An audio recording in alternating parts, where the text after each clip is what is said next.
A Róisín níor thuill méid faoin eagraíocht de Hope Foundation go dtí le déanaí a déanann sibh obair ionach caithfidh mé rá agus is rud simúla gur fandorc airnamh sibh. Dar éistóirí gan na lán nó aon ólas faoi de Hope Foundation an féidir a insin dún faoin obair dhéanann sibh le páistí san ind an cóthaireachs idirnáisiúnta ina n-oibríonn sibh agus faoi stair na heagraíochta go dtí seo le a thug.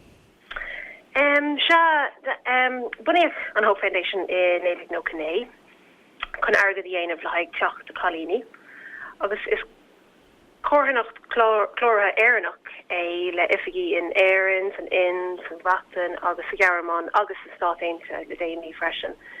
Tá an obair an Hope Foundation anna hábhachtach chun cearta í siúd atá faoi ní fribléid sa soci gohar in napáisí sráide i Kolkata a chintú. Agus idir na gcóíar na sráidna dín anochras agus drochúsáid fisicach agus gnéasach go frilahan. Ní bhíon tauchaí sa bháilta cinnta andó siúd mar in na sráidna agus bíonarthú beidir dolamón obre ó cúig bliana díis gan aon seans idachas nó saoil deasabeh acu. Agus ibríonn Hope chun iad a heirú ó saoil lán na bhíon músáid Bochtanas agus dúchadas. Agus céhhéid páistí sráide atá san ind an féidir le a rádiún? I mean, níl na figurí anna níl siad tá si dachar le rá, mar tá sé anna dachar like figure exacta all. Ach deirtar gohfuil 7 milliún daoine ina cónaí Kolkata. Agus dómh siúd tá fangéid anna mór de díatá ina gcónaí an trena. Ach ní just páistí atá enach tá chlán omláin ina gcónaí ar na sráidna. So agus tá Kolkata tá sé an méid céine le bailíoch lia. So le 7 milliún ifigúil ach sin just ifigúil níl sé sin ag choú na daoine atá ina gcónaí san slums, mar ní féidir an figur sin á. Thula méid a Janie an figur seo ceart go bhfuil cúpla céad míle páistí sráide an san ind. Ó se cínta se. Sin dochreide. Tá sé deachar dún atá an ar gcónaí sa tíir seo a thuiscint go bhfuil na feibanna có duna sin san ind an Bochtanas agus na páistí atá ag bhulant ach go háirithe. Tluisiméid go bhfuil an éon ag fás go mór a héamh an eicnamáneachta de ach tá neamh-ionainn is dochreide fós. An bhfuil sé fear a rá go bhfuil go leor daoine tréis ordaí as an Bochtanas san ind le roinnt blianta nuas agus an bhfuil an fás an eicnamáneachta tréis carú lo? Was it in tá choras CASP an CASPE agus cé go bhfuil an ggéileagar ag fás ní arthóigh sé seo go luath. Glitter the Untouchables ar na daoine sa cast is ísle, so sin na páisteags na cluine atá ar na sráidna nó sa slums. Agus maran na Untouchables saoil lán de Bochtanas agus déantar leathrom orthú. Tá si ar an imil ina dtír féin, agus tá si táhachtach rá gur rug for daoine stoc in cast fuile, so dá bhór bín an cast céine ag daoine le na hismóirí. Is súla iad siúd na cast is irde agus tá fáil na buntáistí atá áfáil ag an ggéileagar sin atá fáil. Tá na daoine sráide níos ísle i pribléidí agus salach. Agus is anmh a fáin na daoine sráide aon deis a stádas ahrú. Tá siad gafa is saoil de Bochtanas. So sa Hope Foundation feicimid ar agríocht mar inéistóirí in an cóhannacht. So tá a géirí leanúnachas agus deisna a chur ar fáildómh siúd gonéintar darmid arthú, so idicus, cuaram sláinte, cuéimhnú linmh, skillanid an saoil agus ina dach lánú. So tá sé fear chun rá is dócha go bhfuil a lán daoine na milliún daoine is dócha tar éis éirí as an Bochtanas a roinnt blianta nuas an bhfuil? I mean, it's rud an a mail agus mar dúirt mé is in inistóirí agus ag obair taobh leis na agrictí tá bunithe san ind.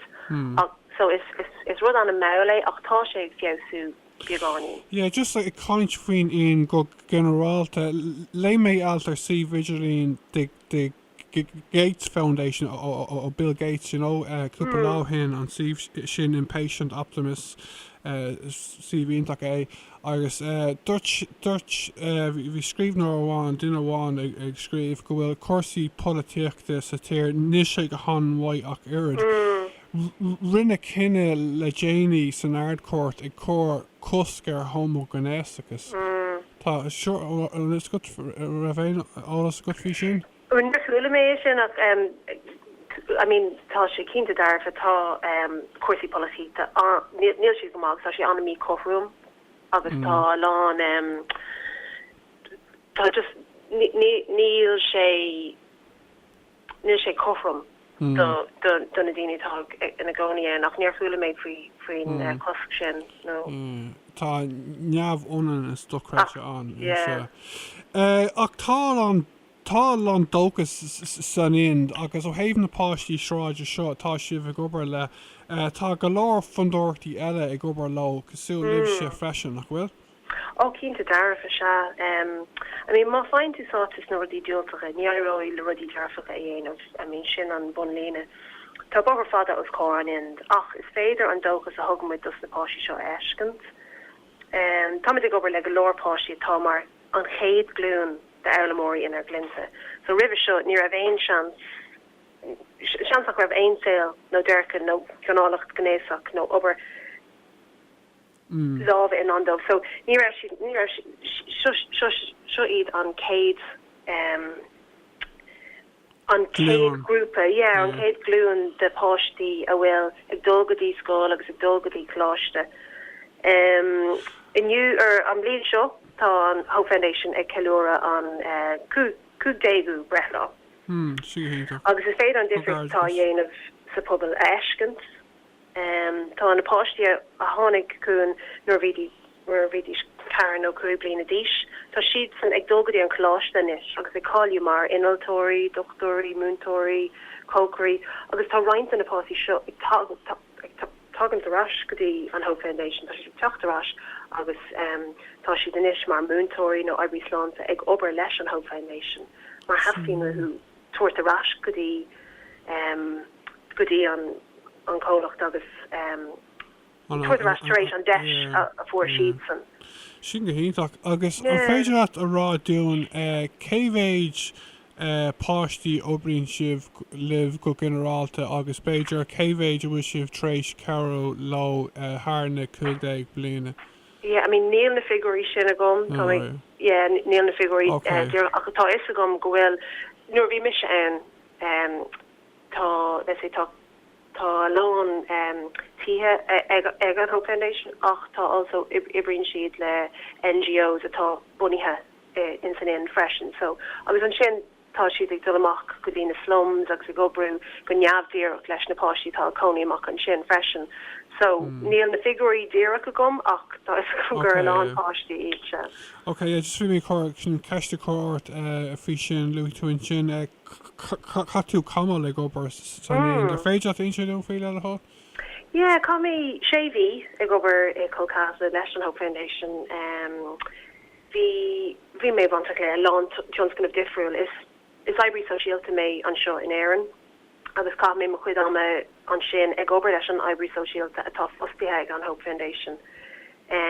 Agus cá mé de lán ama agus freisin le dionach eile atá in Ibrí Sosialta, so bhí an túrhain ag obair le chéile agus bhí ag obair policy quaid new linus Herbert done Hope Foundation. I was also the Reamer controlling the best practice of Herbert. Dus na tiha a rihin an Hope Foundation. So come along am ag dana van piece over sin. Agus freshen an sin hog me quarter the tiha well the poshi in a conian. Agus me cab am leis na poshi bailum fuin a gold tour ag immer slow ag moon a fuin culture airnach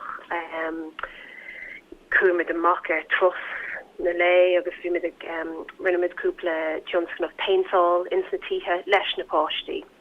So it's over on a yas of yan agus is few gomor an treisha ka me Kolkata when me anquid tarf shas an tahi sin agus is kahar intog e Kolkata the dini intocha agus an spirit intoch few go will she's on a bocht.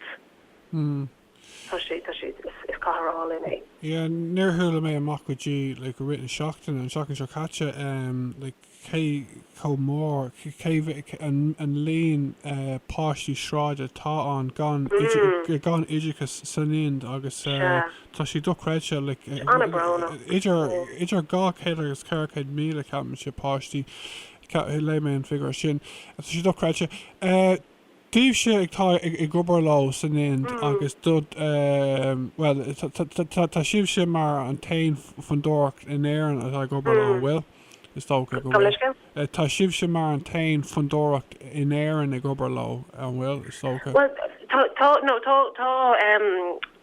Colonic Ella in Éireann ag gcobar lá tá an Hope Foundation ag gcobar go dtíreach leis na NGOs eile agus leis na páistí se. Okay, sin do ar é story a boy lo níos má álas álamach féidir inti dún faoin gara tá ag taiisteáil uibh ó muintir an héireann agus conas gur féidir le héistóí ráid an lifa cara hort Dave mas mí nó. Tá cúpla slí chun ólas á is féidir domra go hasbín ódíní iad féin occur mar obríonacha is féidir lo email occur quick volunteers@hopefoundation.ie in Éireann agus an ind agus is féidir dul an Idirlína agus www.hopefoundation.ie no glé an gohan sin a náid dó a hain a cahar dó an é an náid so féidir idir glé for agus pint slow free sin another rinne mission nor we mé an Idirlína agus Aber sé cadrin tú? Just cuméir an Idirlína agus show me email cuhu agus dúirt me caint rudí a bhí simagum an agus an sin tháinig siad arás cúm agus sin mar thosaigh sé go léir agus thóg sé ná cúpla mí mar bhíorm maint airige de bhailiú rih cuimé sin go hín Róisín tá gá le a lán idicus chur amach an sin in éireann agus tá rudí eile a dhéanaan an Hope Foundation san in agus fiú muna hasí me dul mar dul trasna ag gobaran is féidir le dul turas geara cosúla déine siad siúlóid in na Himalayas yoga trips paintall agus déine siad lán over le daltaí san Idirlín leis an chlór CSPE déine siad a lán over lo siúd agus tein grúpi de daltaí ón Idirlín trasna an freisin also sé le dul Facebook agus Twitter tá lánach Facebook agus Twitter cú freisin tá lán slí chun an ólas á agus just mar ocail scarf view like mar dúirtméid tá gála a lán idicus in éireann agus sa Europe ag go generalta faoi seo mar ceapan nach bhfuil is ag fómhar na níní go bhfuil Derfin gur capan a lán dína gohfuil roint apáistí sráid an just ach an iver an méid iver do creide agus view taide is dócha go generalta dhéanamh ar an gceist tún Oh, absolutely sinné I mean it's go kind of just an focail a chur amach an sin catá hórliú agus mátá seansa go té déir lá nó tá sé an é Okay,